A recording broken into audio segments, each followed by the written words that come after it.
Hello students, welcome to my channel. आज मैं आप सभी को इस वीडियो में चैप्टर नंबर 2 की एक्सरसाइज 2.2 का क्वेश्चन नंबर 13 करवाने जा रही हूँ। हमें दिया है find the value of each of the expression. तो हमें ये जो एक्सप्रेशन दिया है इसको सॉल्व करके हमें वैल्यू फाइंड आउट करनी है, ठीक है। और हमें ये 4 ऑप्शंस दे रखे हैं। इन चारों ऑप्शंस में से जब हम इसे सॉल्व करेंगे तो हमारा एक ऑप्शन जो है वो करेक्ट ऑप्शन होगा, ठीक है। तो चलिए स्टार्ट करते हैं। सॉल्यूशन में सबसे पहले लिख लीजिए आपको क्या दिया हुआ है। Cos inverse bracket cos 7π/6 bracket close, ठीक है।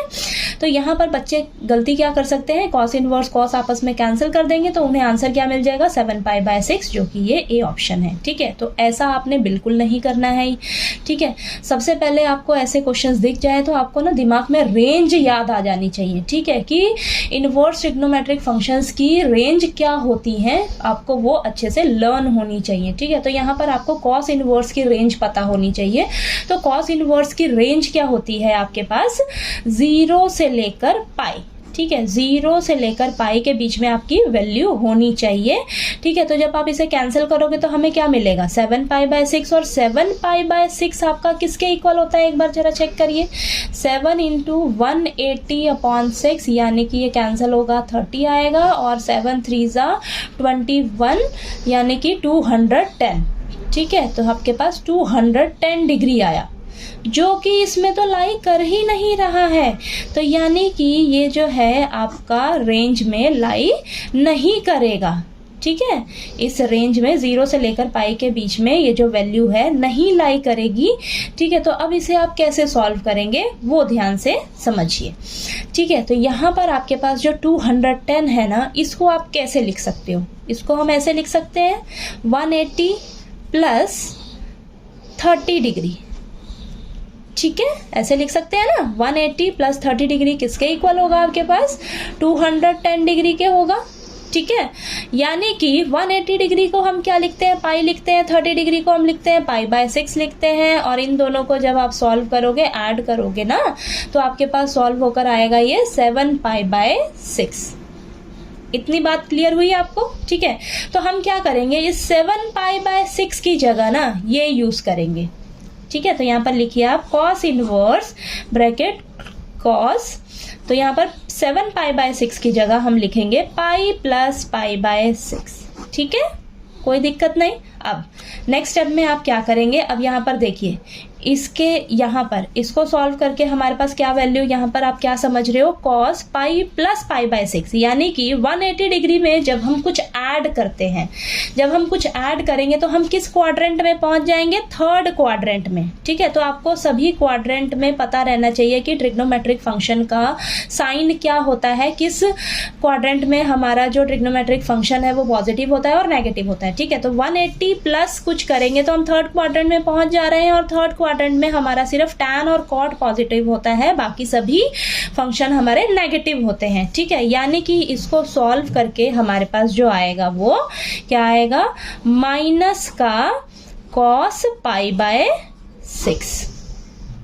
इतनी बात क्लियर हुई आपको, ठीक है। ये स्टेप आपको अच्छे से क्लियर होना चाहिए। यहाँ पर आपने गलती नहीं करनी है, ठीक है। आपने चेक करना है कि हमारा किस क्वाड्रेंट में लाई करेगा और वहां पर मेरा जो ट्रिग्नोमेट्रिक फंक्शन है पॉजिटिव है या नेगेटिव है, ठीक है। तो हम थर्ड क्वाड्रेंट में पहुंच जा रहे हैं। थर्ड क्वाड्रेंट में हमारा क्या रहता है, कॉस जो है वो नेगेटिव रहता है। तो हमारे पास क्या आएगा यहाँ पर -cos π/6, ठीक है। ये क्लियर हुआ।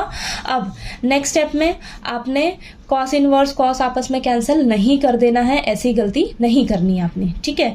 आपने ध्यान देना है ये कॉस वाली फैमिली से है, ठीक है, कॉस वाली फैमिली से है, और आपके पास ये देखिए नेगेटिव में है, ठीक है, नेगेटिव में है। तो आप यहाँ पर क्या फॉर्मूला अप्लाई करोगे, देखिए कॉस इनवर्स माइनस का x है, कॉस वाली फैमिली से है और वो भी नेगेटिव में है, नेगेटिव में है।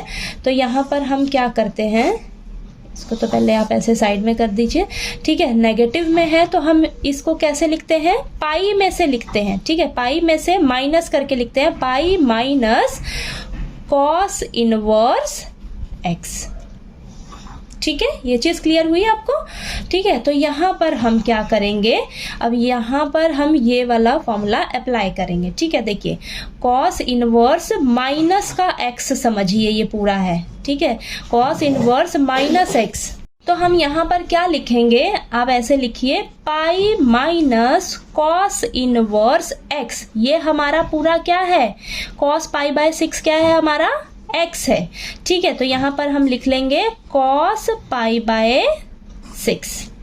ये चीज क्लियर हुई, यहाँ पर आपने गलती नहीं करनी है। ठीक है, तो ये देखिए कॉस इनवर्स माइनस एक्स। ठीक है, तो यहाँ पर ये हमारा फॉर्मूला होता है। जब हमारा ये कॉस वाली फैमिली से आ जाए तब आपने बहुत अच्छे से ध्यान देना है। अगर नेगेटिव में आ जाए ना तो नेगेटिव वाले को क्या करते हैं हम, पाई में से माइनस करके लिखते हैं। ठीक है, तो मैंने क्या किया, pi minus cos inverse x क्या है हमारे पास, कॉस पाई बाय 6। ठीक है, ये चीज क्लियर हुई। अब यहाँ पर देखिए कॉस इनवर्स और कॉस अब जाकर आपस में कैंसल हो जाएंगे। ठीक है, कैंसल होकर हमारे पास क्या बचेगा, पाई माइनस पाई बाय 6। ठीक है, तो यहाँ पर जब आप एलसीएम लीजिए, ठीक है, यहाँ पर एलसीएम लेंगे, यहाँ पर 1। ठीक है, तो यहाँ ऊपर जो है टर्म आपकी 6 से मल्टीप्लाई हो जाएगी, तो 6 पाई माइनस का पाई। ठीक है, तो यहाँ पर हमारे पास सॉल्व होके आएगा 5 पाई बाय 6। ठीक है, अब ये फटाफट से आप देखिए 5 पाई बाय 6 हमारा क्या है। ठीक है, सॉल्व होके हमें क्या मिल रहा है इसको, तो ये 180/6, तो ये 30 पे वो होएगा। ठीक है, कैंसिल होगा तो यहाँ पर 5 × 30 करोगे तो आपके पास 150 डिग्री आएगा। यानी कि इसको सॉल्व जब करोगे ना आप, तो आपके पास क्या निकल कर आएगा, 150 डिग्री। ठीक है, तो यानी कि ये आपका रेंज में लाई कर रहा है। रेंज क्या है आपकी, 0 से लेकर पाई, यानी कि 0 से लेकर 180 डिग्री के बीच में आपका 150 लाई करता है। तो आपका ये जो 5 पाई बाय 6 है ना, ये आपका करेक्ट आंसर हो जाएगा। यानी कि आपका ये जो ऑप्शन बी है, ऑप्शन बी क्या है आपके पास दिया हुआ है, 5 पाई बाय 6, ये आपका क्या हो जाएगा, इज करेक्ट ऑप्शन। ठीक है, ये चीज क्लियर हुई आपको। तो आपको क्वेश्चन नंबर 13 अच्छे से क्लियर हो गया। कोई डाउट आया आपको तो प्लीज़ आप पूछिएगा, और वीडियो अच्छा लगे तो प्लीज़ लाइक कीजिए, शेयर कीजिए और ज़्यादा से ज़्यादा सब्सक्राइब कीजिए मेरे चैनल को। Thank you so much.